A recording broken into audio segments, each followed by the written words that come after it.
திருவள்ளுவரின் திருமலரடிகளை நன்றாக போற்றி வணங்கி சத்குருநாதரின் பேரருளால் நிலையாமை அதிகாரத்துல 2 குறட்பாக்களை நம்ம படிச்சிருக்கோம். தொடர்ந்து இந்த அதிகாரத்தினுடைய விளக்கங்களை நாம இன்னைக்கு பார்க்கலாம். நமக்கு ஒரு சந்தேகம் வரும், இந்த நிலையாமையெல்லாம் யாருக்கு சொல்லப்பட்டிருக்கு? துறவிகளுக்கு.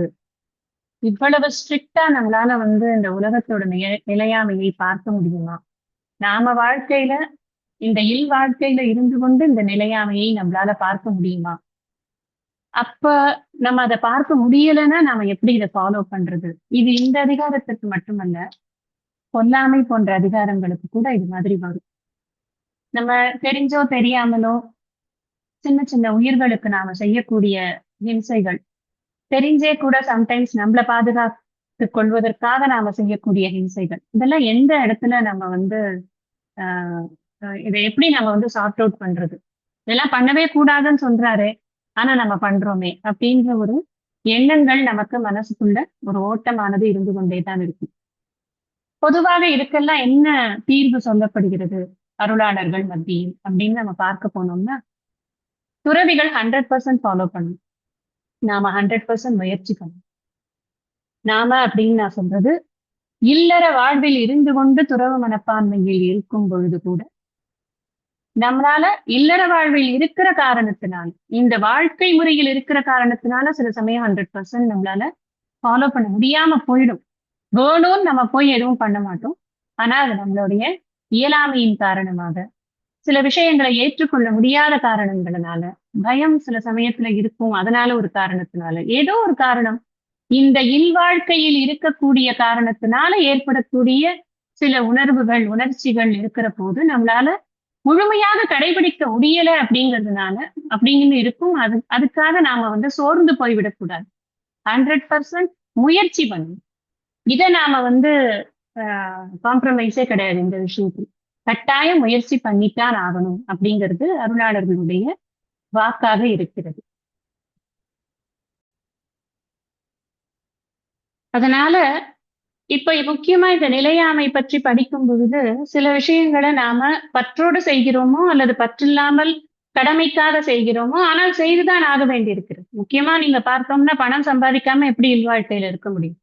அவர் பணம் நிலையானது அல்ல அப்படின்னு சொல்லும் பொழுது, அந்த பணமே இனிமே நம்ம சம்பாதிக்க கூடாது, துறவிகள் பணத்தை கையால தொடக்கூடாதுன்னு ஒரு சாஸ்திரம் இருக்கு. நாமளும் பணத்தை கையால தொடமாட்டோம் அப்படின்னு ஒரு முடிவு எடுத்தா நம்ம எப்படி? ஒண்ணுமில்ல, காய்கறிக்காரருக்கு கூட காசு கொடுக்க முடியாது. அப்புறம் என்ன அர்த்தம் இருக்கு? சோ அதனால நம்ம என்ன பண்ணணும்னா, எவ்வளவு தூரம் இந்த ஸ்பிரிட் ஆஃப் த மேட்டர் அதை புரிஞ்சுக்கிறதுக்கு ட்ரை பண்ணணும். அது எதுக்காக சொல்லப்பட்டிருக்கு, அதை நாம கடைபிடிக்கிறோமா அப்படின்னு தான் நம்ம பார்க்க வேண்டியது இருக்கிறதை தவிர்த்து, நம்ம இதனால சோர்ந்து போயிடக்கூடாது. ஆஹா, இதெல்லாம் என்னால பண்ண முடியலையே அப்படின்னு நினைக்கவே வேண்டாம். இதை எதுக்காக முன்னாடியே சொல்றேன் அப்படின்னா, வள்ளுவர் நான் நல்ல சம்மட்டியால் அடிக்கிற மாதிரி அடிக்க போறாரு. நம்ம ஒரு விஷயத்தையும் எதெல்லாம் பெருசு பெருசு பெருசு பெருசு நினைத்து கொண்டிருக்கிறோமோ அதெல்லாம் ஒண்ணும் கிடையாது அப்படின்னு சொல்லும் பொழுது, இது எந்த ஆங்கிள் ஒண்ணும் கிடையாதுங்கிறத நம்ம கரெக்டா புரிஞ்சுக்கணும். அப்பதான் நாம இந்த அதிகாரத்தை சரியா புரிந்து கொள்ள முடியும். இந்த துறவரவியலுடைய ஒரு அடிநாதம் என்னங்கிறதையும் நம்ம சரியா புரிஞ்சுக்க முடியும். அடிக்கடி சொல்லிக்கொண்டேதான் இருக்கிறேன். துறவரவியலுடைய முக்கியமான விஷயம் என்னன்னா, என் மனம் இந்த உலகியல் விஷயங்களிலிருந்து விடுபட்டு நான் எதற்காக பிறந்தேனோ அதற்கான ஒரு நியாயத்தை நான் எனக்கு கற்பித்துக் கொள்ள வேண்டும். புருஷார்த்த லட்சியத்தை நான் அடைய வேண்டும்.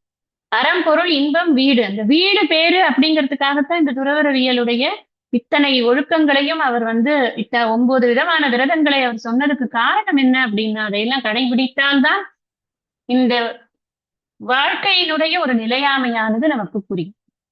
அதனால இந்த அதிகாரம் துறவிகளுக்கானதாக இருந்தாலும் கூட, நாம இல்லறத்தில் இருக்கக்கூடியவர்கள் இத நம்முடைய வாழ்க்கையில எந்த அளவுக்கு இதை கொண்டு வருது அப்படின்னு ஒரு பொருத்தி பார்த்து இதை கடைபிடிக்க 100% முயற்சி நாம செய்துதான் ஆக வேண்டும்.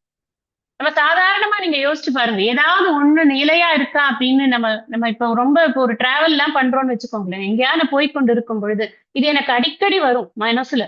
எங்க ஸ்கூலுக்கு போகும்போதுல இருந்தே வரும். ஸ்கூலுக்கு பஸ்ல டிராவல் பண்ணும்போது சில வீடுகள்லாம் பார்த்தோன்னா ரொம்ப பாழடைஞ்சு இருக்கும், அப்படியே இடிஞ்சு தொங்கும் எல்லாம் அங்கேருந்து. அப்ப நான் நினைச்சுப்பேன், யாரோ ஒரு ஆள் இத அப்படி ஒரு ஒரு ஒரு பெரிய அபிலாஷையோட கட்டியிருக்க மாட்டாளா? அந்த கட்டியிருக்கிற சமயத்துல இந்த வீடு என்ன கொண்டாட்டத்துல இருந்திருக்கும். இது நான் அன்னைக்கு கிரகப்பிரவேசத்து அன்னைக்கு எத்தனை பேர் வந்து இதுக்கு வந்து இத பார்த்து பாராட்டி, அவரோட ஈகோவ நல்லா பூஸ்ட் பண்ணி விட்டு, பெரிய பெரிய பங்களாவ சொல்றேன் நான். சின்ன வீடும் அப்படித்தான். எதா இருந்தாலும் சரி. நம்ம பார்க்கும் பொழுது, அந்த அந்த ஒரு மனம் வந்து பின்னோக்கி போகும் பொழுது, மனசுல ஃபர்ஸ்ட் உதிக்கிறது என்ன அப்படின்னா, அப்போ இது நிலையற்றது.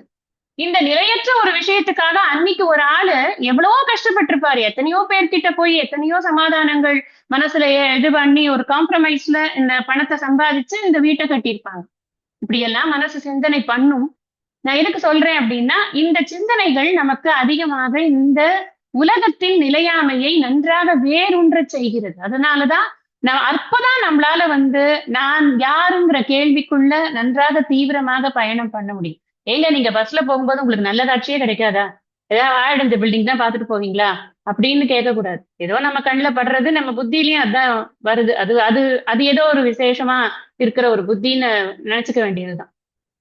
நல்ல விஷயங்களும் நிறைய இருக்கு. நல்ல விஷயங்கள் பார்த்தாலும் இத பார்க்கும் பொழுது என்ன தோன்றும்? இது கொஞ்ச நாள் கழிச்சு எப்படி ஆகுமோ தெரியாதே அப்படின்னு தோணும். உண்மைக்கே நம்ம ஸ்கூல் டயத்துல சில விஷயங்கள்லாம் ரொம்ப படாடோபமா பார்த்திருப்போம். இப்ப போய் அதே இடத்துல போய் நின்னு பாருங்களேன். அந்த விஷயம் அந்த மாதிரி இருக்கவே இருக்காது. வேற மாதிரி மாறி இருக்கும். சோ எதுதான் நிலையா இருக்கு? எதுவுமே நிலையா இல்ல. அப்படிங்கிறது நமக்கு தெரியுது. உலகம் நிலை இல்லைங்கிறது ஈஸியா புரிஞ்சு போயிடுது. அதுல வந்து நமக்கு புரியறதுக்கு உலகமே நமக்கு ஹெல்ப் பண்றது.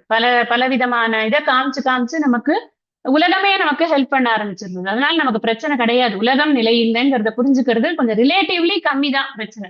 அப்படியும் நம்ம ஆசைப்பட்டு இந்த வீட அப்படி கட்டணும், என் வீட இப்படி கட்டணும், எனக்கு அங்க பெட்ரூம் வைக்கணும், இங்க பாத்ரூம் வைக்கணும், இந்த வாஸ்துல எப்படி இருக்கணும், எல்லாம் நம்ம பார்க்காம இருப்போமான்னா பார்த்துட்டு தான் இருப்போம். நிலை இல்லைன்னா நல்லா தெரிஞ்சு கொண்டுதான் பார்த்துட்டு தான் இருப்போம். ஆனா அத உள்ளுக்குள்ள ரொம்ப கொண்டு போய் அதுதான் எனக்கு எல்லாமே அப்படின்னு நினைக்கிற லெவலுக்கு இந்த மனசை வந்து ஃபீபிளா ரொம்ப கார்பண்யத்தோட வச்சுக்க கூடாது அப்படிங்கிறது தான் இங்க நம்ம புரிஞ்சுக்க வேண்டிய ஒரு விஷயம். இந்த நிலையாமை அப்படிங்கிறத பத்தி திங்க் பண்ணும் பொழுது எதுவும் நிலை இல்லை. ஆனா இந்த நிலையற்ற ஒரு உலகத்துல இருந்து கொண்டுதான் இது நிலையில்லை என்பதை நான் உணர்ந்து கொள்ள வேண்டும். அப்ப நமக்கு அதனுடைய ஒரு வேல்யூ புரியும். இந்த உலகம் நிலையில்லை என்றாலும் அதற்கு ஒரு வேல்யூ இருக்கு. இது நிலையற்ற தன்மைங்கிறத உணர்த்துற வேல்யூவாக இந்த உலகத்திற்கு இருக்கு. அந்த அளவுக்கு தான் இந்த உலகத்திற்கு நான் மதிப்பு கொடுப்பேன். உலகம் இஸ் ஈக்குவல் டு மனிதர்கள், உறவுகள், நட்புகள், இது உங்களோட பொருட்கள் எது வேணாலும் வச்சுக்கணும். எல்லாத்தையும் சேர்த்து கம்ப்ரைஸா நான் ஒத்த வார்த்தையில சொல்றேன் உலகம் அப்படின்னு. இங்க இப்போ வள்ளுவர் வந்து முதல்ல எடுத்த உடனே அதைத்தான் சொல்ற. எதெல்லாம் நிற்காதோ அதையெல்லாம் நிலை அப்படின்னு நீ நினைச்சியானா உனக்கு வந்து ரொம்ப கீழ்மையான ஒரு அறிவு தான்ப்பா இருக்கு. புல் அறிவாண்மை அப்படிங்கிற உனக்கு ரொம்ப கீழ்மையான ஒரு அறிவு தான் இருக்கு. நல்ல அறிவு கிடையாது உனக்கு. நீ இன்னும் அறிவுல வந்து வளர்ச்சியே அடையல அப்படின்னு ஃபர்ஸ்ட் எடுத்த உடனே சொல்லிடுற. இந்த நிலையற்ற தன்மை அப்படிங்கிறத உணர்த்துறதுக்காக அடுத்தது சொல்லிட்டார். இப்ப அதை சொல்லும் பொழுது அவருடைய மனசுல சரி இது எல்லாத்துலயும் எது ரொம்ப பிரதானமான நிலையற்ற தன்மை அப்படிங்கிறத முதல்ல சொல்லணும். அது ஏன்னா எதை நாம ரொம்ப பிரதானமா நிலைன்னு நினைத்து கொண்டிருக்கிறோமோ அதைத்தான் முதல்ல உடைக்கணும். நமக்கு எது பிரச்சனையா இருக்கோ ஃபர்ஸ்ட் அதைத்தான் முதல்ல உடைக்கணும். அதனால ரெண்டு விஷயம் நம்ம எல்லாருக்குமே பிரச்சனையா இருக்கு. ஒண்ணு நம்முடைய உடல், இன்னொன்று நாம் வைத்திருக்கும் பொருள். இது ரெண்டுலையுமே ஏதாவது ஒண்ணு குறைஞ்சாலும் மனசு என்ன ஆயிடுறது? அப்பாடி போச்சு, அவ்வளவுதான், மை லைஃப் இஸ் கான், இதுக்கு மேல நான் என்ன பண்ணுவேன் அப்படின்ற ஒரு நிலைமைக்கு இந்த மனமானது போயிடுறது. இதுக்கெல்லாம் அப்புறமாதான் நமக்கு மற்ற விஷயங்கள்ல வர துக்கம். ஃபர்ஸ்ட் எடுத்த உடனே இந்த உடல் மேல நாம வைத்திருக்கக்கூடிய பொருள் மேல இதைத்தான் வள்ளுவர் முதல்ல அட்ரஸ் பண்ற.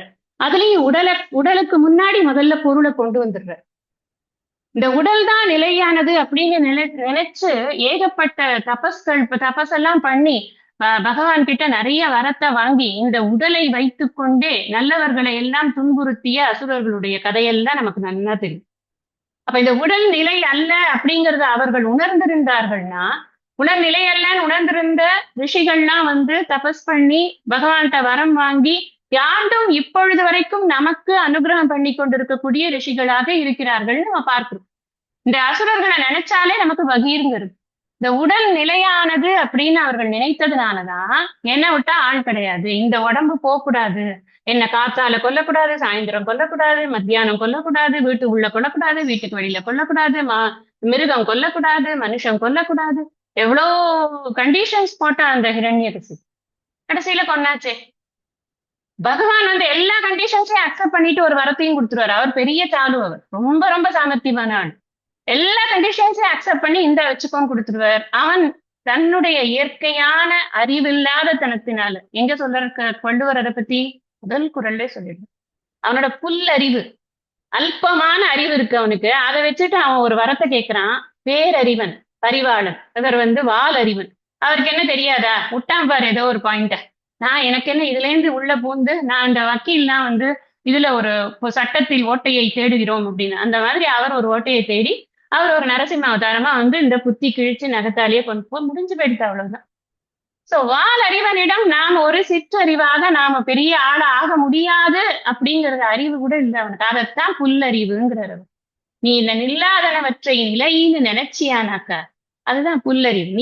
நீ வந்து அறிவு கட்டத்தனமா எதையாவது பண்ணுவ நீ அப்படிங்கிறார் ஃபர்ஸ்ட் குறள்லயே எடுத்து. அடுத்த இதுல சொல்றார், பொருள் கூத்தாட்டு அவை குழாத்தற்றே பெரும் செல்வம் போக்கும் அது விளைந்தற்று. ரொம்ப நல்ல குறட்பா. நீங்க இதெல்லாம் வந்து மனப்பாடமா படிச்சு டெய்லி ஓதிக்கொண்டிருந்தோம்னு சொன்னா மனசுல ஏற்படுற அமைதிக்கும் அந்த அமைதியின் ஒரு ஆழத்திற்கும் அளவுங்கிறதே கிடையாது. எவ்வளவு முடியுமோ முயற்சி பண்ணுங்க. தினமும் ஒரு ஒரு அதிகாரம் திருக்குறள் நான் வந்து பாராயணம் பண்ணணும். நான் மனப்பாடம் பண்ணுங்கன்னு உடனே சொல்லல, பாராயணம் பண்ணுங்கன்னு தான் சொல்றேன். பாராயணம் பண்ண பண்ண பண்ண அந்த சொற்கள் நமக்குள் மாற்றங்களை உருவாக்கும். சுவாமிஜி சொல்லியிருக்கார், திருக்குறளின் ஒவ்வொரு சொல்லும் மந்திரம் அப்படின்னு சொல்லியிருக்கார். அதெல்லாம் தெரியாம சொல்ல மாட்டார் சுவாமிஜி. ஏதோ அடிச்சு விடணும், திருக்குறளை பத்தி நம்ம பெருமையா பேசணும், நமக்கு கிடைச்சிடுத்து மைக்கு அப்படிலாம் பேசுற ஆள் கிடையாது சுவாமிஜி. அவர் சொல்றார் ஒரு விஷயத்த அப்படின்னா அவ்வளவு உணர்ந்திருக்காருன்னு அர்த்தம். ரொம்ப காலம் அதுலயே பயிற்சி பண்ணி பண்ணி பண்ணி அதனுடைய மந்திர சக்தியை உணர்ந்ததுனால அவர் சொல்றார். சோ அவர் சொல்றதுனால நமக்கு அதுதான் மந்திரம், அதுதான் வேத வாக்கு. அதைத்தான் நாமளும் கடைபிடிக்கணும். அதனாலேயே சொல்றேன், பாராயணம் தயவு செய்து செய்யுங்கள். என்ன படிக்கிறோமோ அதை பாராயணம் பண்ணணும். டெய்லி ஒரு 10 நிமிஷம் என்ன ஆக போறது? இது ஒரு 10 குறள் படிக்கிற பெரிய விஷயம். இப்ப நம்ம படிச்சோம். அதனால இதுல என்ன சொல்றாரு அப்படின்னா, அடுத்தது பொருள். பொருள் வர்றது எப்படி வருது? ஒவ்வொரு காசா சேர்க்க வேண்டியிருக்கு. ஆனா போகும்போது மொத்தமா போகும். காசுன்னு எடுத்துக்கொண்டார். இங்க என்ன சொல்ற? பெரும் செல்வம். பெரும் செல்வம்ங்கிறது என்ன பார்த்தோம் நம்ம? சொர்க்கத்துல ஒரு இடம். அதான் இருக்கிறதுலயே பெரும் செல்வம். இந்த உயிருள்ள ஒரு மனிதனுக்கு மிகப்பெரிய செல்வம் அப்படிங்கிறது எது? உனக்கு உன்னுடைய நல்ல காரியங்களுக்கு புண்ணிய பலன்களுக்கு உனக்கு மிகப்பெரிய ஒரு ரிவார்டு கொடுக்குறாருன்னா அதுதான் பகவானால கொடுக்க முடிஞ்ச மிகப்பெரிய ரிவார்டு. அது சொர்க்க போகம். அது கூட நீ உனக்கு புண்ணியம் தீர்ந்து போயிடுச்சுன்னா டக்குன்னு கீழே வந்துருவப்பா நீ. உனக்கு போயிடும். போக்கும் அது விளைந்தற்று. பொதுவாகவே பொருளுக்கு ரொம்ப ஆசைப்படக்கூடாது. நான் நிறைய வச்சுக்கணும், கணக்கு பண்ண முடியாத அளவுக்கு பணம் வச்சுக்கணும்னு எல்லாம் ஆசைப்படக்கூடாது. நம்மளாம் யாரும் அப்படிலாம் ஆசைப்படுறது இல்லை. ஆசைப்பட்டா நம்ம ஏன் திருக்குறள் படிக்க போறோம்? ரொம்ப எவிடென்டான விஷயம் அது. நம்ம ஆசையே கிடையாது நமக்குங்கிறதுல எனக்கு வந்து மாற்று கருத்தே கிடையாது. அப்படி இருந்ததுன்னா நிச்சயம் திருக்குறள் படிக்க முடியாது, படிக்க மாட்டோம். புத்தி வந்து இதுல உட்காராது. அப்ப ரொம்ப படுறவங்களை பார்க்கும் பொழுது நமக்கு நம்மளுக்கு வந்து நினைப்பு என்ன வரணும்னா, இந்த ஆசையும் இந்த பணத்தின் சேர்க்கையும் பின்னாடி இதே மாதிரி அவர்களுக்கு ஒரு continuity of the same lifestyle நிச்சயம் கொடுக்கறது கிடையாது. நான் ஒரு இது படிச்சேன். ஒரு மிகப்பெரிய பணக்காரன் இருந்தானோ, அவனோட சொன்னேன்னா சொல்லலையா ஞாபகம் இல்ல, 2வது வாட்டியா சொல்லியிருந்தேன்னா அதை மன்னிச்சுக்கோங்க. ஆனா எனக்கு சொன்னது மாதிரி ஞாபகம் இல்லை, அதனால சொல்றேன். ஒரு மிகப்பெரிய பணக்காரன் இருந்தானா அவனுடைய வீட்டுல வந்து பணம் வைக்கிறதுக்குன்னே ஒரு ஒரு வால்ட் இருந்தது. பெரிய ஸ்ட்ராங் ரூம் வால்ட் ஒண்ணு இருந்தது. அவன் ஒரு பெரிய பங்களோ, அதுல வந்து அவன் வசிப்பான். அந்த பங்களால எத்தனை ரூம்னு அவனுக்கே தெரியாது. அவன் அடிக்கடி வந்து வெளிநாடுகளுக்கு சுற்றுலா போய்கொண்டே இருப்பான் போல. ஒரு சமயம் அவன் வால்ட்டுக்குள்ள போய் பணத்தை எடுக்கிறதுக்கு எதுக்கோ போயிட்டு அங்கேயே லாக் ஆகி மாட்டிக்கிட்டான். அவனுடைய வீட்டுல இருந்தவங்க எல்லாரும் நினைத்தார்களா, இவன் வந்து காணுமே காணுமே அப்படின்னு சொல்லிட்டு அப்புறம் கொஞ்ச நாள் தேடி பார்த்துட்டு விட்டாங்க. எங்கன்னா ஊர் போயிருப்பான், அப்படித்தான் சுத்துறான் தானே போயிருப்பான்ட்டு. அது கடைசியில வந்து அவன் வால்ட்ல இருந்திருக்கான். எப்படியோ அப்புறம் கொஞ்ச நாள் கழிச்சு அந்த வால்ட்டை திறந்து அவனை வந்து பார்க்கறாங்க. அவன் செத்து கிடக்குறான் பணத்து குவியல் மேல. அவன் என்ன செவுத்துல எல்லாம் எழுதி வச்சிருக்கான் ரத்தத்தினால. என்ன எழுதி வச்சிருக்கானா, ஒரு உலகிலேயே மிகப்பெரிய பணக்காரன் பசியாலும் தாகத்தாலும் இங்க இறந்து கிடக்கிறான் அப்படின்னு எழுதி வச்சுட்டு செத்து போனான். என்ன பிரயோஜனம் அந்த பணத்தை வச்சுட்டு? அது என்னோட என்னோட பேசிக் நீட்ஸை கூட சாட்டிஸ்ஃபை பண்ண முடியலன்னா அந்த பணத்தை வச்சு நான் என்ன ஆனா நமக்கு இருக்கிற மாயை எப்படி இருக்குன்னா, இந்த பணம் தான் என்னை காப்பாத்த போறது. நான் நிச்சயமா சொல்றேன், இதை சொன்னதுனால நாளையில இருந்து பணமே வேண்டாம் அப்படின்னு ஒரு பெரிய இந்த நிலைக்கு நம்ம போக போறோம். ஜென் நிலைக்கெல்லாம் நம்ம போக முடியாது, போகவும் தேவையில்லை. பணம் என்பது வாழ்க்கைக்கு கட்டாயமாக தேவை. எந்த அளவுக்கு தேவை? நம்மள சஸ்டெயின் பண்ணிக்கிற அளவுக்கு நமக்கு நிச்சயமா தேவை. பாரதியார் கூட சொல்றார், பொருளில்லார்க்கு இல்லை இவ்வுலகு என்ற தம் புலவர்தம் மொழி பொய்மொழி அன்று காண். அழகா எழுதுறாரு. இந்த வள்ளுவர் சொன்னாரே, அருள் இல்லார்க்கு அவ்வுலகம் இல்லை, பொருள் இல்லார்க்கு இவ்வுலகம் இல்லாகியாங்குன்னு. அது பொய்மொழி இல்லையப்பா. பொருள் இல்லார்க்கு என்னெல்லாம் இல்ல அப்படின்னு லிஸ்ட் பண்ற. பொருள் இல்லார்க்கு இனமில்லை, துணை இல்லை, பொழுதெல்லாம் இடர் வெள்ளம் வந்து எற்றுமால். என்னென்னலாம் சொல்றாருன்னா, இனம் இல்லை. இனம்னா என்ன? என்னை சேர்ந்தவர்கள் என்கிட்ட இருக்க மாட்டாங்க. அவங்க ஐயோ அவன் போனா கடன் கேட்பான்ப்பா, வேண்டாம் வேண்டாம், அவங்க வீட்டுக்கெல்லாம் இதுக்கு போகுது, தேவையே கிடையாது. அவங்களுக்கு பணம் இருந்தா போலாம், இல்லைன்னா போக வேண்டாம். ஏன் வருவான்? ஒருத்தரும் வரமாட்டான். ஒரு ஃபங்க்ஷன்னா நம்மளை கூப்பிட மாட்டாங்க.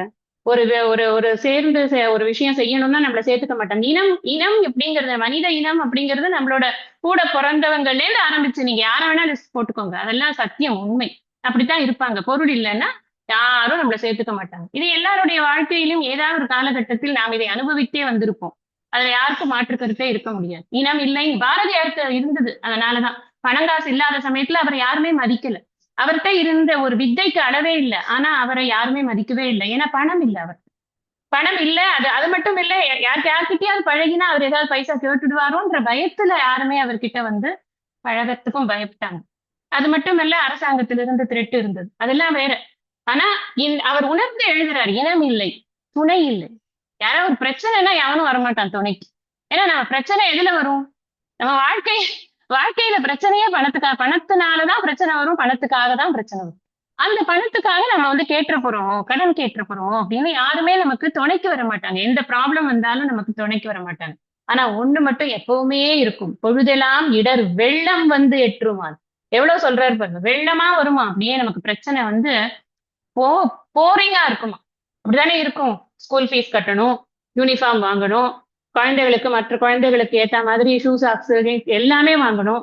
எல்லா விஷயங்களுக்கும் வேன் ஃபீஸ் கட்டணும். இப்ப எல்லாம் 10 கிளாஸ் சேர்த்தா 10 கிளாஸுக்கும் ஃபீஸ் கட்டணும். வேலை இல்ல, லாக் அவுட் ஆயிடுத்து, போயிடுத்து, என்ன பண்ணுவான்? எங்கேயும் போக முடியாது. அப்ப பணம் வேணுமா வேண்டாமா? கட்டாயம் பணம் வேணும். பொருள் இல்லார் பொருள் செய்தல் முதற்கடன் அப்படிங்கிற இது பாரதியாருடைய பாட்டு.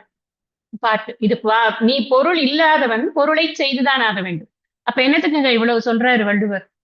நிலையாமை அதிகாரத்துல அவர் துறவரவியல்ல சொல்றார், துறவிகளுக்கு நீ பொருள் செய்யறதுக்கு போகாத, உனக்கு பொருள் செய்யறது இல்ல வேலை.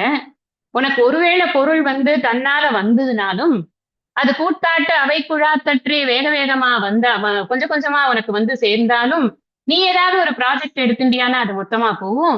அதனால அதை பத்தி நீ கவலைப்பட்டு கொண்டு உன்னுடைய ட்ரஸ்ட் அக்கௌண்டோட பேங்க் பேலன்ஸ பார்த்து கொண்டு இருக்காது அப்படிங்கறத யாருக்கு சொல்றார்?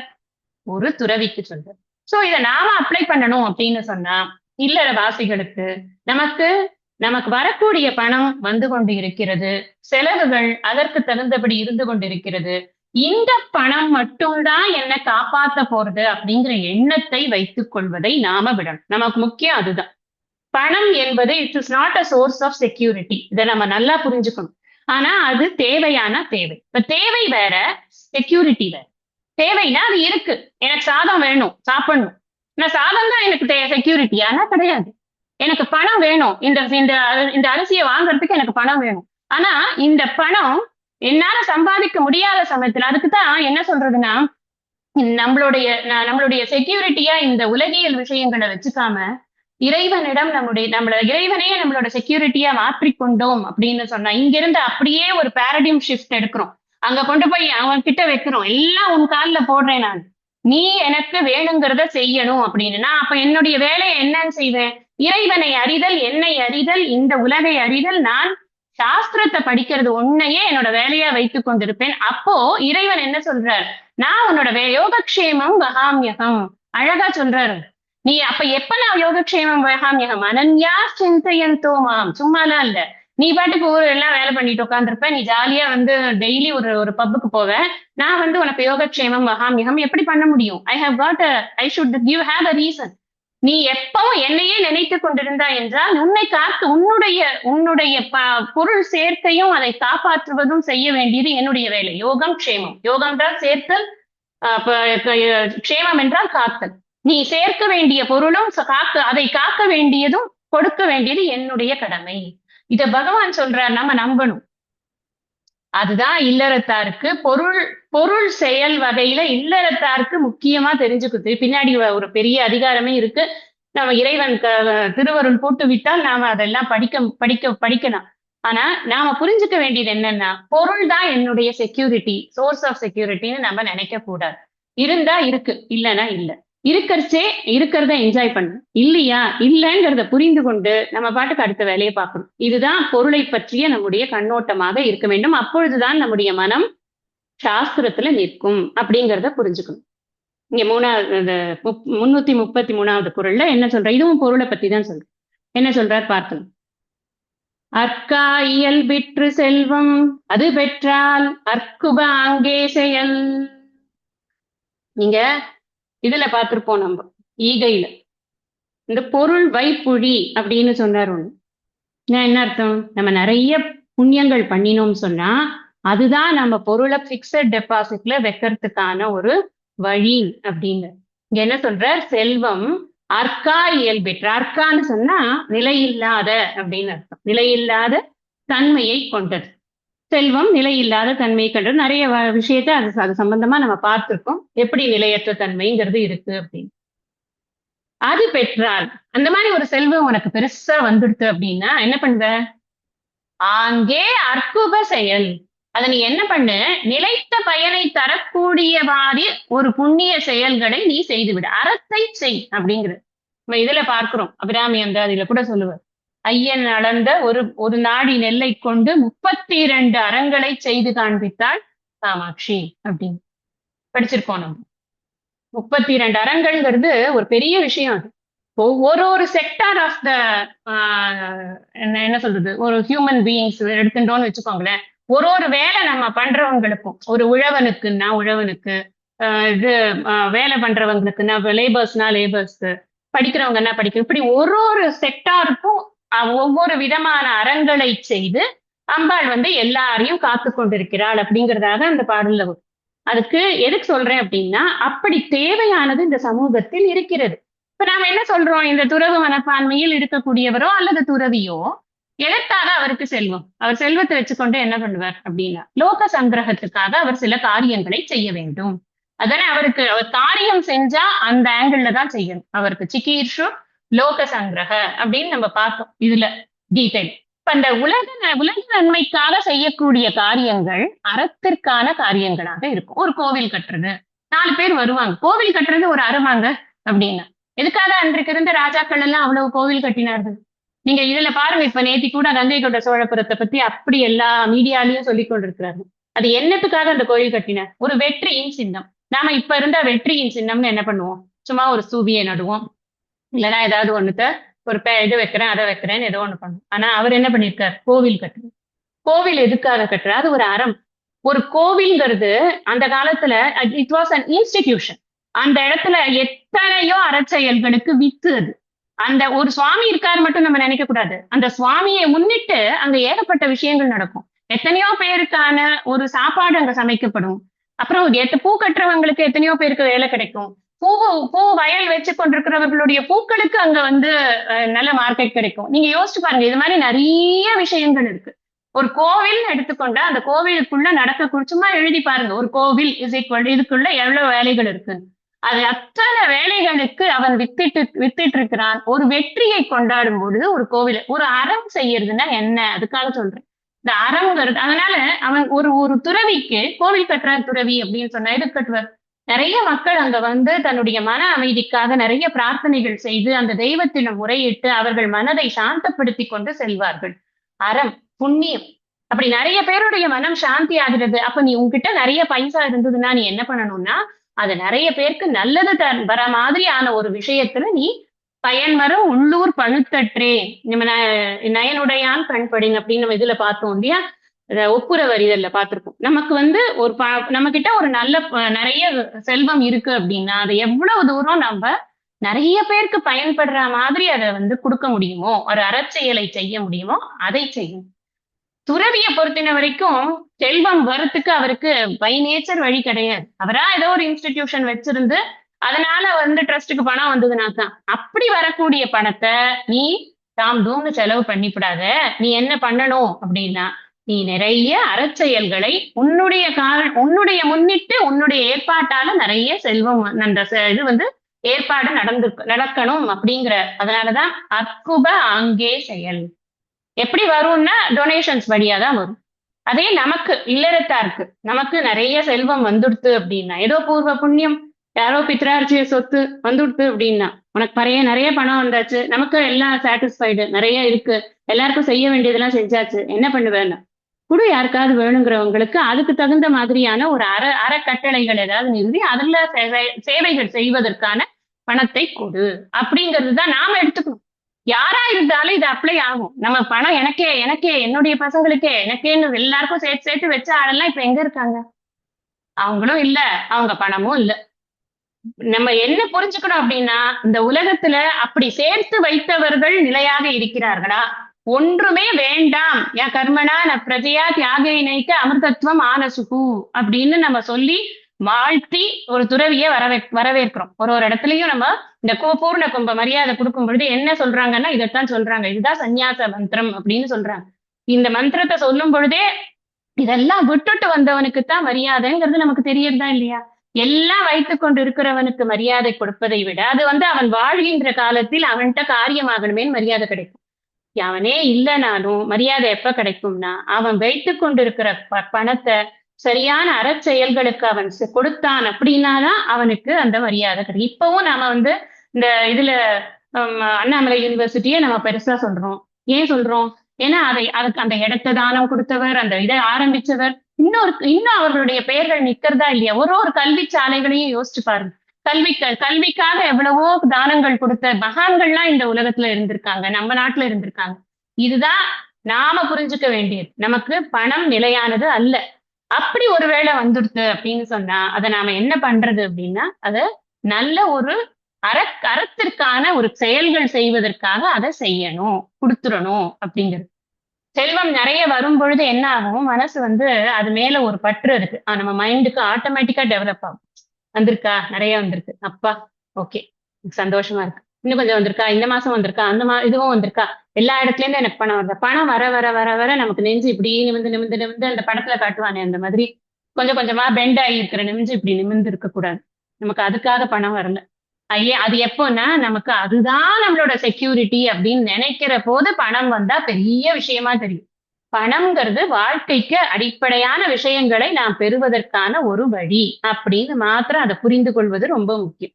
அதனாலதான் இந்த மாதிரி அதுக்கு ஒரு வழி சொல்லி கொடுக்குற. அது வந்தா நீ என்ன பண்ணணும் அப்படின்னு.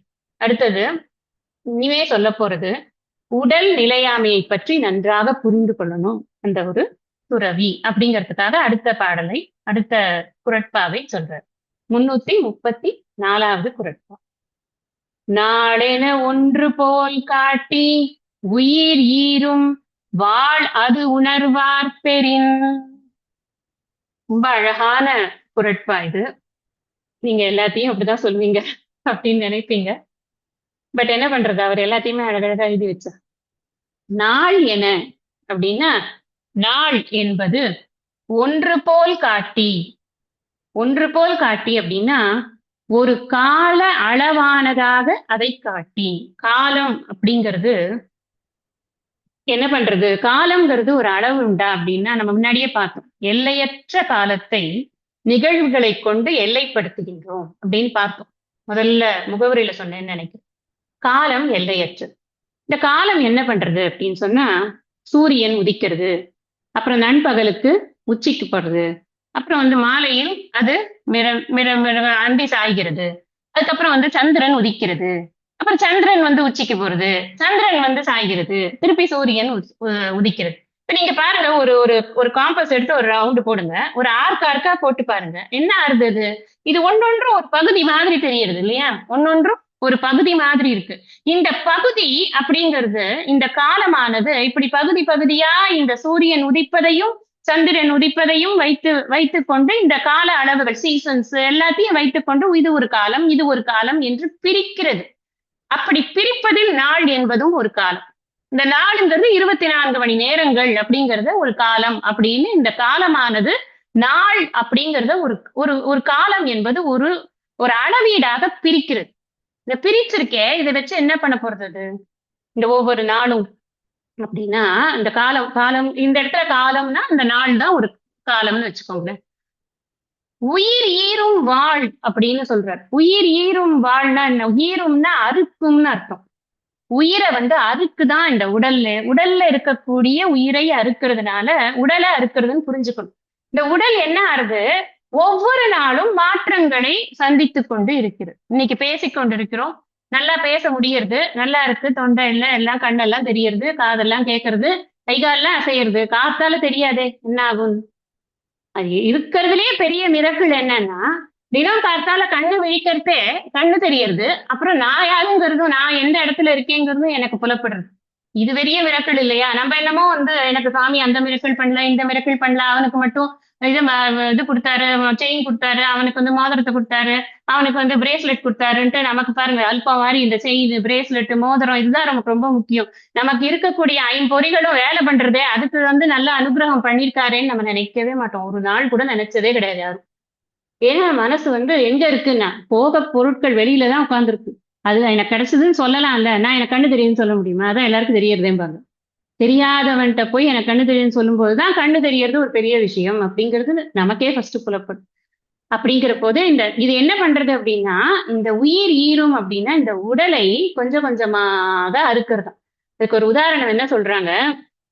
நல்ல கூர்மையான வாள் இருக்குல்ல, அந்த ஆளோட கூர்மையான பகுதி வரிமையில் அழகர் இதை என்ன சொல்றாருன்னா வாளின் வாய்ங்கிறார். அந்த இது அந்த ஈரும் அப்படின்னு சொல்றத அறுக்கிறதுங்கிறத வாளின் வாய் வந்து அறுக்கிறது.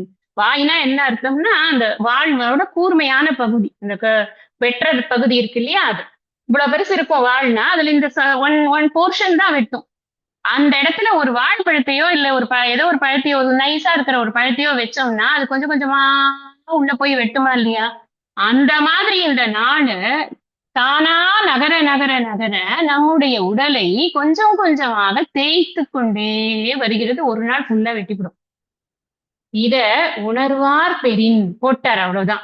இத நீ கொஞ்சம் உணர்ந்துட்டேன்னு வச்சுக்கோயேன், அதுக்கப்புறம் நீ இந்த உடம்ப கொண்டாடவே மாட்டப்பா. உடலின் நிலையாமையை நன்றாக உணர்ந்தோம் அப்படின்னு சொன்னார் ஆதிசங்கரர் சொல்றார். தினமபி ரஜினி சாயம் பிராதக. இதே கிட்டத்தட்ட பரிமேல் அழகர் சொல்லக்கூடிய அதே விஷயத்தை தான் இவர் சான்ஸ்கிரிட்ல போடுறார். ரஜினி சாயம் பிராத்தகன்னா தினம் இந்த சூரியனும் சந்திரனும் காலையும் மாலையும் வருவதுமாறு சிசிர வசந்தோ புனர் ஆயாதக. எல்லா விதமான சீசன்ஸும் திரும்ப திரும்ப வந்து வந்து போகிறது. 4 சீசன்ஸ் இருக்கா? எல்லா சம்மர், வின்டர், ஆட்டம் எல்லாம் வருது. 4 சீசன்ஸும் வந்து கொண்டே இருக்கிறது. அதற்கேற்ற ஒரு மாறுபாடுகளையும் பார்த்து கொண்டே இருக்கும். கால கிரீடத்தி, காலம் விளையாடி கொண்டிருக்கிறது. அதுக்கு ஜாலியா விளையாடி இருக்கிறது. அது எல்லாத்தையும் மாத்துறது ஜாலியா விளையாடி கொண்டிருக்கிறது. கச்சத்யாயு, என்னோட ஆயுசு கொஞ்சம் கொஞ்சமா போய்கொண்டிருக்கிறது. ஈக்குவல் பஜகோவிந்தம் ஸ்லோகம். நாளென ஒன்று போல் காட்டி உயிர் ஈரும் வாழது உணர்வார் பெரின். நாளுங்கிறது ஒண்ணு, இது இது ஒரு ஒரு காலங்கிற ஒரு அளவையை அது இருப்பது போல காட்டி ஒரு ஒரு தோற்ற மயக்கங்கிறாரு. ஒரு இருப்பது மாதிரி இல்ல, ஆக்சுவலா ஒரு ஒரு ஒரு அளவை காலம் அப்படிங்கிறதுக்கு ஒரு அளவைங்கிறது நாமளா உண்டு பண்ணி கொண்டிருக்கக்கூடிய ஒரு அளவை. அது அந்த அளவையை இருப்பது போல காட்டி என்னுடைய உடலில் ஒடுக்கக்கூடிய உயிரை கொஞ்சம் கொஞ்சமாக அது எடுத்துக்கொண்டு இருக்கிறது. அது இன் அதர் வேர்ட்ஸ் உடல் கொஞ்சம் கொஞ்சமாக இந்த உயிர் எப்படி ஃபங்க்ஷன் ஆகும்? உடல் இல்லைன்னா ஃபங்க்ஷன் ஆகாது. அதனால அங்க உயிர்னு சொன்னா இஸ் ஈக்குவல் டு உடல் அப்படின்னு நம்ம எழுதிக்கணும். ஏன்னா உடலைத்தான் அது ஈறுகிறது. இன்டர்ன் உயிர் நமக்கு உடலுடைய ஃபங்க்ஷனாலிட்டி போயிடுச்சுன்னா உயிர் இருக்கிறதுக்கும் இல்லாததுக்கும் ஒரு இதுவும் இல்லை, டிஃபரன்ஸும் இல்லை. தகப்பீன முன்சதி ஆஷா வாயுகு அப்படிங்கிற பஜகோவிந்தம் ஸ்லோகம் முடிக்கிற பாதத்துல. ஒப்ப கூட உன் ஆசை போகாதப்பா. உனக்கு வந்து கச்சத்யாயுகு, உன்னோட ஆயுசு போய்கொண்டிருக்கிறது. ஆனா உன்னோட ஆசை மட்டும் போகவே போகாது. முன்னாடியே சொன்னேன்னு நினைக்கிறேன். விவேகானந்தர் சொல்லியிருக்கார், வாழ்ந்து கொண்டிருக்கிறோம் அப்படின்னு நம்ம நினைக்கிறோம். ஆனா ஒவ்வொரு நிமிடமும் ஒவ்வொரு செகண்டும் நம்மளுடைய மரணத்தை ஒத்தி போட்டு கொண்டிருக்கிறோம். இது எப்படி இருக்கு இந்த உடம்பு அப்படின்னா, மலப்பாண்டம், சோற்று துருத்தி அப்படின்னு மகான்கள் எல்லாம் இதை திட்டுறாங்க. இது ஒரு விஷயமா, இதை போய் நீ கொண்டாடி கொண்டு இருக்கிறாயா, இதுக்கு இவ்வளவு மேக்கப்பா, இதுக்கு இவ்வளவு இதுவா, இது இது இது குண்டா இருந்தா என்ன, இது ஒல்லியா இருந்தா என்ன, இது அழுக்கா இருந்தா இது அழுக்கா இருக்கக்கூடாது, இது அசிங்கமா இருந்தா என்ன, அழகா இருந்தா என்ன, எப்படி இருந்தா என்னப்பா, இதை வைத்துக் கொண்டு என்ன செய்ய வேண்டுமோ அதை மாத்திரம் செய், இதுல ஒரு அபிமானத்தை வளர்த்துக்காத அப்படின்னு. மலம் ஊறி ததும்பும் உடலை மெய்யென்று கொண்டோ பிழைப்பது அப்படின்னு கேட்கிறார் தாய்மான். இது வெறும் மலப்பாண்டது, ஒண்ணும் கிடையாது இதுல அப்படின்னு. இதெல்லாம் நம்ம இப்படி சொல்லிட்டோமே அப்படின்னால நாளே நான் குளிக்கவே மாட்டேங்க, இது எதுக்கு மலைப்பாண்டத்தை போய் குளிச்சு, வேண்டாம், தேவையில்லை. அப்ப இன்னும் பெரிய மலைப்பாண்டமாயி ஒரே பக்கத்துல இருக்கிறவங்களுக்கு எல்லாம் பிரச்சனையா போயிடும். அதனால இவர் சொன்னார் திருமூலர், உடம்பினுள் உத்தமன் கோயில் கொண்டான் என்று அறிந்த பின் உடம்பை ஓம்புகின்றேன். அதனால நம்ம உடம்பை ஓம்பணும், ஆனா எவ்வளவு அது பார்க்கணும். இங்க எல்லாமே மாடரேஷன் பத்தி தான் நம்ம பேசுறோம். செல்வம் வேணும், ஆனா அதுல எனக்கு அபிமானம் இருக்கக்கூடாது. உடம்பு வேணும், ஆனா அதுல எனக்கு அபிமானம் இருக்கக்கூடாது. உடம்பு தான் எனக்கு செக்யூரிட்டி, உடம்பு தான் எனக்கு எல்லாமே அப்படின்னு நினைக்காத.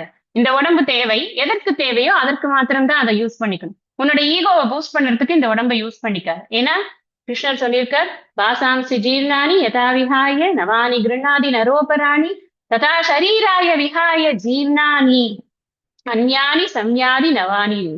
இப்ப இந்த சரீரம் ஒரு கிழிஞ்சு கொண்டே இருக்கக்கூடிய சட்டை. இது நல்ல உதாரணம் நமக்கு. இந்த கீத ஸ்லோகத்தையும் சேர்த்து இந்த குறளுக்கு இந்த கீத ஸ்லோகம் அப்படி எழுதிக்கோங்க. ரொம்ப ரொம்ப நல்லா இருக்கும். பின்னாடி படிக்கிறச்சே நம்மளுக்கு ஆசையா இருக்கும் அதை படிக்கும்போது. நாளையில ஒன்று போல் காட்டி உயிர் ஈரும். அந்த உடலை கொஞ்சம் கொஞ்சமாக தேய்த்து கொண்டு வருகிறது. உடலுங்கிறது அந்த இடத்துல வாசாம்சி ஜீர்ணானின்னு சொல்லியிருக்காரு பாருங்க. ஒரு சட்டை அது ஒரு துணி. அந்த துணி கொஞ்சம் கொஞ்சமா நஞ்சு போய் கிழிஞ்சு போயிடுறது. இல்ல அந்த கிழிஞ்சு போயிடுச்சுன்னா அதுக்கப்புறம் அதை யூஸ் பண்ண முடியாது, தூக்கி போட்டுரும். இந்த உயிர் என்ன பண்றது, வேற ஒரு துணியை ஃப்ரெஷ்ஷா பகவான்கிட்ட இருந்து, இந்தாங்க இவ்வளவு புண்ணியம் கொடுக்குறேன், எனக்கு இதுக்கு தகுந்த உடலை கொடுங்கன்னு கேட்டு வாங்கிட்டு வந்துடுறது. புண்ணியம் சேர்த்திருந்தா நல்ல உடல் கிடைக்கும். அதுதான் நம்ம இங்க உடலை பற்றி புரிந்து கொள்ள வேண்டியது. எவ்வளவு தூரம் இந்த புண்ணியம் இருக்கிறதோ அவ்வளவு தூரம் தான் நமக்கு இந்த உடல் இங்கு இருப்பதற்கான கால அளவு. அந்த கால அளவுக்குள்ள நான் என்ன பண்ணணும், கட்டன்னு ஓடி போய் நல்ல காரியத்தெல்லாம் செஞ்சுடணும். அங்கம் கலிதம் பலிதம் முண்டம் தசன விஹீனம் ஜாதம் துண்டம் விருத்தோ யாதி கிரகீத்வா தண்டம் ததபின முஞ்சதி ஆஷா பிண்டம். இது இன்னொரு இது பஜர் கோவிந்தம் ஸ்லோகம். என்னதான் உனக்கு இது என்னது என்னோட என்னோட பல்லெல்லாம் போயிடுத்து, என்னோட உடம்பெல்லாம் ஆட ஆரம்பிச்சிருச்சு, எனக்கு முடியெல்லாம் கொட்டி போச்சு, எல்லாம் போச்சு, கடைசியில நான் இது இருக்கேன், லைஃபோட லாஸ்ட் ஸ்டேஜ்ல இருக்கேன், எனக்கு உருவமே எனக்கு மாறுபட்டு போயிடுது. இப்படி நீங்க எத்தனையோ பேரை பார்த்திருப்பீங்க. நாம இப்படி இருக்கிறத நம்ம பாக்குறோமோ இல்லையோ, நம்ம க்ளோஸ் சர்க்கிள்ஸ்ல நம்ம நிறைய பார்த்திருப்போம். அப்ப கூட இந்த கல்யாணம் முறுக்க என்னால சாப்பிட முடியல, கொஞ்சம் இடிச்சாவது கொடுக்க கூடாதா அப்படின்னு கேட்கிற அந்த மனசு இருக்குல்ல, அதை விட்டுடுப்பாங்கிற பகவான். வேற ஒண்ணும் இல்லை, அதை விட்டுடு. அந்த ஆசைங்கிறது அவனுக்கு கொஞ்சமாவது இருந்தது, இந்த உடலை அப்படியாக்க போஷாக்கு பண்ணி அப்ப போய் என்னத்தை அதை கொடுத்து நாக்குக்காக ஒரு வேலையை பண்ணுவியா நீ? பண்ணக்கூடாது. அதனால இங்க என்ன உணர்வார் பெரின் போட்டிருக்க. இந்த உணர்வார் பெரின் போட்டதுனால ஒரு விஷயத்த நாம நல்லா புரிஞ்சுக்கணும். என்னன்னா அவ்வளவு ஈஸி கிடையாது. பெரின்னு போட்டிருக்க. பெரின்னா என்ன? பெற்றால் அப்படின்னு. அந்த உணர்வை நாம பெற்றோம் என்றால், எந்த உணர்வை?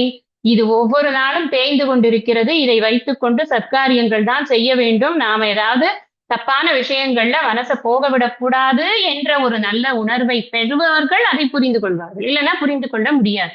உடலை பராமரிப்பது அப்படிங்கிறது சத்காரியங்களுக்கு நம்முடைய உடல் உபயோகப்படணுமே அப்படிங்கிறதுக்காக தான். ஏன்னா சரீர யாத்ராபிச்சதே ந பிரசித்தியே அகர்மணக அப்படின்னு சொல்றார் பகவான் 3வது அத்தியாயத்துல. உன்னோட சரீர யாத்திரைக்காக நீ ஏதோ ஒரு காரியங்கள் பண்ணி கொண்டிருப்ப அப்படிங்கிறதுதான்ப்பா கரெக்ட். அதுக்காக நீ பெருசா ஈடுபடுவேங்கிறதுல அந்த காரியத்துக்காகவாது நீ ஏதாவது கர்மா பண்ணிதானே ஆகணும் அப்படின்ற கான்டெக்ட்ல அங்க கேட்கிறேன். அப்ப நமக்கு புரிஞ்சுக்கணும், சரீர யாத்திரைக்காகத்தான் காரியம் பண்ணணும். ஞானம் பெற்ற பின் வேற எதுக்காக நீ காரியம் பண்ண போற இந்த உடலை வைத்துக்கொண்டு அப்படின்னா? உடலை பேணுவது அப்படிங்கிறது ரொம்ப முக்கியம். பின்னாடி வேற ஒரு இடத்துல சொல்றார் இவர், திருநாவுக்கரசருடைய பாடல் உங்களுக்கு தெரிஞ்சிருக்கும், இப்பதான் படிச்சிருப்பீங்க தேவாரம் கிளாஸ்ல. அந்த திரு அங்கமாலை, உற்றார் யார் உளரோ உயிர் கொண்டு போம்பொழுது உற்றானத்துறை கூத்தன் அல்லாது உற்றார் யார் உளரோ. இந்த உடம்ப பேணிக்கொண்டு, இந்த உடலை எதுக்கு பேணணும்னு திரு அங்கமாலையில ஒவ்வொரு அங்கத்திற்கும் சொல்லி இருக்கிறார். நான் திருப்ப அதை ரிப்பீட் பண்ண போதில்லை, உங்களுக்கு ஏற்கனவே உங்களுடைய தேவார ஆசிரியை நல்லா அதை விளக்கியிருப்பாங்க. அதனால அதை எல்லாத்தையும் நினைச்சு பாருங்க. அதற்குத்தான் இந்த உடல் இருக்கிறது, இந்த உடல் வேற எதற்கும் இல்லை அப்படிங்கறத நாம புரிஞ்சுக்கணும். இங்க உயிர் அப்படிங்கிறத, உடல் அப்படிங்கிறத புரிஞ்சுக்கணும். அந்த உயிர் இஸ் ஈக்குவல் டு உயிர் கிடையாது, உயிர் இஸ் ஈக்குவல் டு உடல் அப்படின்னு. இந்த நாள் அப்படிங்கிறது காலம் அப்படிங்கிறதாக புரிஞ்சுக்கணும். இந்த வாழ் அப்படி நாள்ங்கிறது தான் வாழுங்கிறது. நாள் என்பது வாழாக அப்படிங்கிறது. நாள் வாழ்ங்கிறது என்னது? காலம்தான் நம்மள கொஞ்சம் கொஞ்சமா தேய்த்து கொண்டு இருக்கிறது.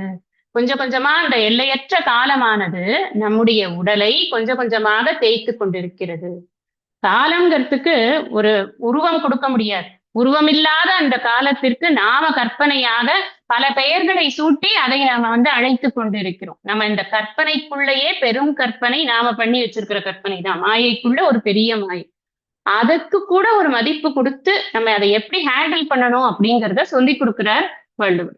அதனால இந்த உடலை எந்த அளவுக்கு சீரியஸா எடுத்துக்கணும் அப்படிங்கிறத நம்ம புரிஞ்சுக்கணும். இது என்னன்னா, நான் இப்ப சொன்ன விஷயத்த அடுத்த குறள்ல அவர் விளக்கிடுவார். நான் என்ன பண்றது அப்பனா இந்த உடலை வைத்துக்கொண்டு? அதை சொல்லுங்களேன். நீங்க எவ்வளவு சொல்றீங்க, உணர்வார் பெரிய ஓகே, நான் உணர்றேன், ரைட். எனக்கு இது ஏதோ டெம்பரரியா கொடுத்திருக்கிற ஒரு டூல்.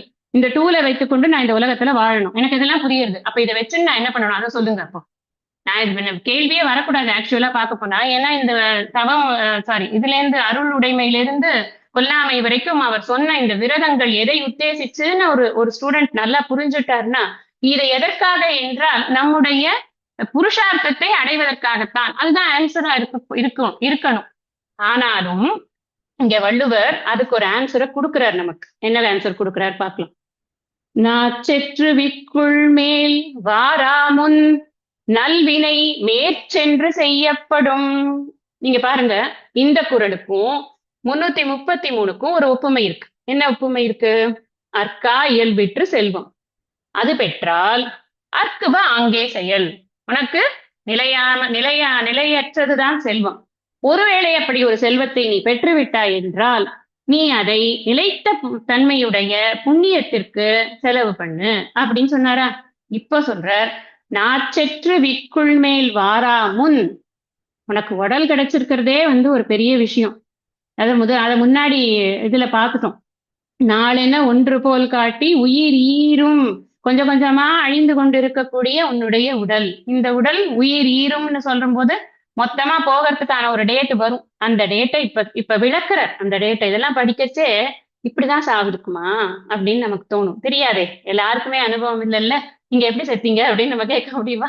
கேட்டா அவங்க அப்புறம் வேறவா இருப்பாங்க. நமக்கு பயமா இருக்கும் அவங்க கிட்ட பேசுறதுக்கு. ஆனா நம்ம அந்த அனுபவத்தை சாகுற அனுபவத்தை யார்கிட்ட கேட்கறது? ஆனா வள்ளுவர் சொல்றார். என்ன சொல்றார்? நாச்செற்று விக்குள் மேல் அப்படின்னா, நாக்கு பேச வரும்போது பேச முடியாம அந்த செயலை தடுக்கிறது. செற்றுன்னா தடுக்கிறதுன்னு அர்த்தம். அதாவது அதை ஃபோர்ஸ்ஃபுல்லா தடுக்கிறது அப்படின்னு. அப்போ இந்த செருவார்க்கும் அப்படின்னு பின்னாடி ஒரு இதுல வரும், அறிவுடைமையில வரும். செருவார்க்கும் அப்படின்னு, செருவார்க்கும்னா நம்மளை அட்டாக் பண்ண வரவங்க அப்படின்னு. அப்போ இங்க இந்த இடத்துல நாச்செற்று அப்படின்னா நாக்கு பேசணும்னு ஆசைப்படுறது. இங்க அந்த ஒரு இதுல கூட காட்டுறோம், ஏதோ ஒரு படத்துல அவன் உயில் பத்தி சொல்லுவான். வரவே வராது, வார்த்தையே வராது, ஒருத்தருக்கும் ஒண்ணுமே புரியாது, அவன் என்ன சொல்றானே புரியாது. ஆனா அவன் ஏதோ ஒரு முக்கியமான விஷயத்த லாஸ்ட் மினிட்ல சொல்றதுக்காக மனசுல வச்சுட்டே இருந்திருப்பான். அந்த மாதிரி ஆகும். லாஸ்ட் மினிட்ல நாக்கு பேசணும்னு நினைக்கும். அந்த நாக்கின் செயலை தடுத்து, செற்று, நாவை தடுத்து அப்படிங்கிற. அப்ப தடுக்க போருமா அப்படின்னா இல்லையா? விக்குள் மேல் அப்படின்னா விக்கல் வரும். அப்படியே அக்குன்னு சத்தம் வரும். ஒண்ணும் வராது, வார்த்தை வராது, வெறும் அக்குன்னு தான் வரும். ஒண்ணும் பேச்சு வராது. மூச்சு அப்படியே தடபட்டு வந்து கொண்டிருக்கும். இன்னும் இவ்வளவு விவரிக்கிறீங்களே, எப்ப செத்தீங்கன்னு கேட்கக்கூடாதுன்னு. அதனால அந்த மாதிரி இது இவருடைய விவரணையிலிருந்தும் அருளாளர்களுடைய இதனுடைய விளக்கங்களிலிருந்தும் நாம தெரிந்து கொள்ளக்கூடிய விஷயம். நாக்கு ஒரு நேரத்துல பேசாம போகும். வாயே ஒரு நேரத்துல அக்குன்னு அடைச்சுக்கும். நம்மளுக்கு காத்து கூட வராம இருக்கும். வாரா முன் சொல்லியிருக்கார், வரும். அந்த மாதிரி ஒரு நிலைமை வர்றதுக்கு முன்னாடி நீ என்ன பண்ணணும் தெரியுமா? நல்வினை மேற்சென்று செய்யப்படும். இந்த இடத்துல படும் அப்படின்னு சொன்னா பண்ணுவாங்க அப்படின்னு அர்த்தம் இல்லை. ஒழுக்கம் விழுப்பம் தரலான் ஒழுக்கம் உயிரினும் ஓம்பப்படும். அந்த இடத்துல படும்க்கு என்னன்னா ஓம்ப வேண்டும். இதையேதான் எக்ஸாம்பிளா சுவாமிஜி சொல்றாரு. அதனால எனக்கு ரொம்ப சௌரியமா இருந்தது இதை புரிய வைக்கிறதுக்கு. இந்த படுங்கிறது பண்ணணும் அப்படின்னு இட்ஸ் அன் ஆர்டர். நான் எப்படி நீ என்ன பண்ணணும் அப்போ உன்னோட உடம்ப வச்சு நீ என்னப்பா பண்ணணும் அப்படின்னு. உடம்பு ஒரு நாள் போகும், போர்ச்சே உனக்கு வந்து நாக்கெல்லாம் மேல அன்னத்துல ஒட்டிக்கும், உனக்கு விக்கலாம் வரும், பேச முடியாது. அந்த சமயத்தை வரத்துக்குள் வரைக்கும் வெயிட் பண்ணாத, அதுக்குள்ள நீ நல்ல காரியத்தை எல்லாம் பண்ணிடு.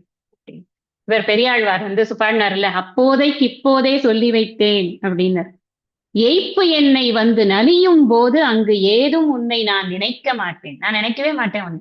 எய்ப்புன்னா இந்த இவர் யமதர்மன் வரும் பொழுது, நான் எனக்கு இந்த லாஸ்ட் டேஸ் வரும்போது உன்னையா நினைப்பேன், நினைக்க மாட்டேனே, எனக்கு எனக்கு சம்ஸ்காரம் விசேஷமா இருக்கே. ஆனா சுவாமி என்ன சொல்றாரு தெரியுமா இதுல, கீதையில, எம் எம் வாப்பி ஸ்மரன் பாவம் தியஜத்யந்தி கலையவரம் தாம் தமே வைத்தி கௌந்தேய சதா தத்பாவ பாவித்தக. நீ வந்து எதை நினைத்து கொண்டு உன் உயிரை விடுகிறாயோ அதுவாகவே ஆவாய். அதனால நீ என்ன பண்ற, என்ன நினைச்சுக்கோ. எவ்வளவு அழகா சொல்லி கொடுக்குறாரு பாருங்க. வேற எதையும் நினைக்காதப்பா, என்னையே நினைச்சிரும். அப்புறம் சொல்ற, தஸ்மாத் சர்வேஷு காலேஷு வாமனுஸ்மர. நீ சும்மா வந்து நான் இப்ப சொல்லிட்டேன் அப்படிங்கறதுனால நான் வந்து லாஸ்ட் டே அன்னைக்கு நான் நினைக்கிறேன் அப்படின்னு. லாஸ்ட் டே அன்னைக்கு அதை நினைக்க முடியாது. ஏன்னா டே பை டே நினைச்சாதான் அதை நினைக்க முடியும்.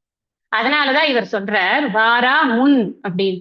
அதெல்லாம் வந்து அந்த மாதிரி ஒரு என்ன ஆக போறதோன்னு 10 பேர் சுத்தி நின்றுட்டு என்ன நடக்குமோ என்ன நடக்குமோன்னு நீ எல்லாரும் ஒரு ஒரு அலமந்து போயிருக்கிற சமயத்துல நீ வந்து ஒரு நல்ல காரியம் நான் பண்ணலான்னு இருக்கேன், எனக்கு ஒரு 10 கோடி ரூபாய் சொத்து இருக்கு, அதை இந்த ட்ரஸ்ட்டுக்கு எழுதி வைக்கலான்னு இருக்கேன், வாங்க யாரையாவது கூப்பிடுங்க, ட்ரஸ்ட் இது ரெடி பண்ணிடலாம், டீட் ரெடி பண்ணிடலாம் அப்படின்னு சொல்லி அப்ப சொல்லாத, முன்னாடியே செய்ய அப்படிங்கிற. நல்வினை மேற்சென்று, இந்த இடத்துல மேற்சென்றுன்னு சொன்னா வேகமா பண்ணிவிடணும். எப்போ நம்ம கிட்ட இருக்கும் இது எல்லாத்தையும், எதுக்கு நான் இதையும் அதையும் ஒப்பிடுங்கன்னு சொல்றேன்னா, பொருள் இருந்தா பொருளை முதல்ல கொடுத்துருப்பா, நீ வச்சுக்கிறதுனால பிரயோஜனம் இல்ல. நீ கொடுத்தனா உனக்கு அற்றார் அழிபசி தீர்த்தல் அத்துருவன் பெற்றான் பொருள் வைப்புழி. அதுதான் அப்ப சொன்னேன், பொருள் வைப்புழி. அந்த பொருள் வைப்புழி அப்படிங்கிற உனக்கு ஒரு பிக்சட் டெபாசிட் ஆகும். அதனால நீ அதை பண்ணிடு. நல்வினை, நல்வினை செய்யணும்னா பொருள் இருந்தாதான் செய்ய முடியும். இல்ல பொருள் இல்லைனாலும் சரீரத்தினால செய்யணுமா, செய். உன் சரீரம் நல்லா இருக்கிற போது நல்வினைகளை செய். சரீரம் கெட்டு போனதுக்கு ஐயோ எனக்கு காலையில் நடக்க முடியல, நான் எங்கெங்க சர்வீஸ்க்கு வருது, என்னால சர்வீஸ்க்கே போக முடியல, எல்லாரும் சர்வீஸ் போறாங்க என்னால போகவே முடியலன்னு உட்காந்து அழக்கூடாது. நல்லா கால் இருக்கிற நாளும் கொடுத்தாரு இல்ல சாமி, அப்ப போகணும் சர்வீஸ்க்கு. எனக்கு இந்த நேரத்துல அம்மாவை வந்து ரொம்ப நினைச்சுக்கிறேன் நான், வச்சலாமா. எவ்வளவு இந்த வயசுல கூட அவங்க ஒரு சர்வீஸ்னா விடுறது கிடையாது. உடனே முதல்ல ஆளா போய் நிக்கிறாங்க. இப்ப அவார்டு எல்லாம் வேற வாங்கிட்டு வந்திருக்காங்க. அவ்வளவு சந்தோஷமா இருக்கு. இது எதுக்கு, இது என்ன நமக்கு வந்து ஒரு இதுவா அப்படின்னா, சுவாமி கொடுக்குறாரு இல்லையா அந்த ரெக்கக்னிஷன் நமக்கு, நீ நல்லா சர்வீஸ் பண்ணிருக்க அப்படின்னு. அதுதான், இதுதான் வந்து நல்வினை மேற்சென்று செய்யப்படும். ஒரு நாள்ல செஞ்சா முடியாது, ஒவ்வொரு நாளும் செய்து கொண்டே இருக்கணும். நம்ம அவங்கள சொல்றேங்கிறதுனால மத்தவங்க யாரும் சர்வீஸ் பண்ணல அப்படின்னு அர்த்தம். எனக்கு தெரியும் அவங்க பண்றாங்கிறதுனால அதனால நான் சொல்றேன். மத்தவங்க யார் யார் பண்ணி கொண்டு இருந்தீங்கனாலுமே அது சர்வீஸ் எவ்வளவு பண்றோமோ, நல்ல விஷயங்கள் எவ்வளவு பண்றோமோ, மற்றவர்களுக்கு உறுதுணையான இந்த உடலை எவ்வளவு உபயோகப்படுத்திக்கிறோமோ அவ்வளவுக்கு அவ்வளவு பின்னாடி போகும்போது ரிலாக்ஸ்டா போகலாம். அதுதான் நமக்கு அனாயாசேன மரணம் வினா தைத்தியேன ஜீவனம் சொல்லியிருக்காரு இல்லையா ஸ்லோகம் எல்லாம். அதனால நம்ம எப்படி நம்மளோட உடம்ப யூஸ் பண்ணணுங்கிறத இந்த இடத்துல சொல்லி கொடுக்குறாரு.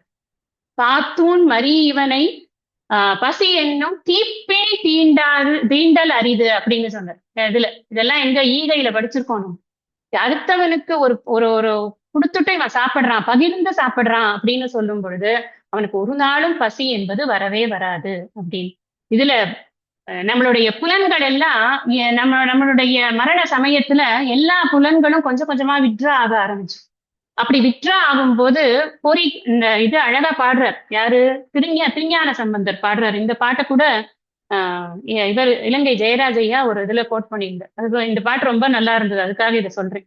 புலனைந்தும் பொறி கலங்கி நெறி மயங்கி அறிவு அழிந்திட்டு ஐம்மேல் உந்தி. நான் வந்து என்னோட ஐம்பொறிகளும் எனக்கு வந்து கலங்கி போறது. நான் எப்போ மை லாஸ்ட் டேஸ் அலமந்த பொழுது நான் அந்த சமயத்துல நான் ரொம்ப வந்து பயந்து போயிட்டேன். ஐயோ இந்த யமதர்மன் இவ்வளவு பெருசா வந்து பெரிய மீசையோட பெரிய ஒரு கருப்பு எருமையில வந்து நிக்கிறானே அப்படின்னு நான் பார்த்து பயந்த சமயத்துல, அஞ்சேன், பயப்படாத, நான் இருக்கேன் என்று அருள் செய்வான் அமரும் கோயில் அப்படின்னு திருவையாறு திருப்பதிகம். ரொம்ப நல்லா இருக்கு, படிச்சு பாருங்க.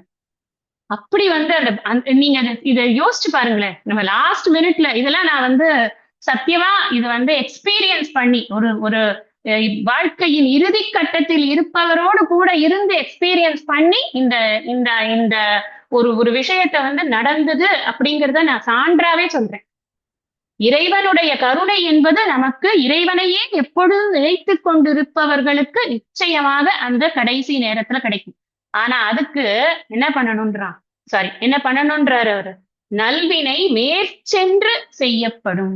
நீ வந்து எப்பெல்லாம் முடியறதோ அப்பெல்லாம் நீ வந்து நல்ல காரியங்களை விடாத பண்ணி கொண்டிரு. அதுதான் உனக்கு ரொம்ப முக்கியம் அப்படிங்கிறார். யாரை பார்த்து சொல்றாருன்னு பார்த்துக்கோங்க. ஒரு துறவிக்கே இது சொல்றாரு அப்படின்னா இல்லறவாசிகளுக்கு இன்னும் ஜாஸ்தியா பண்ணணும்.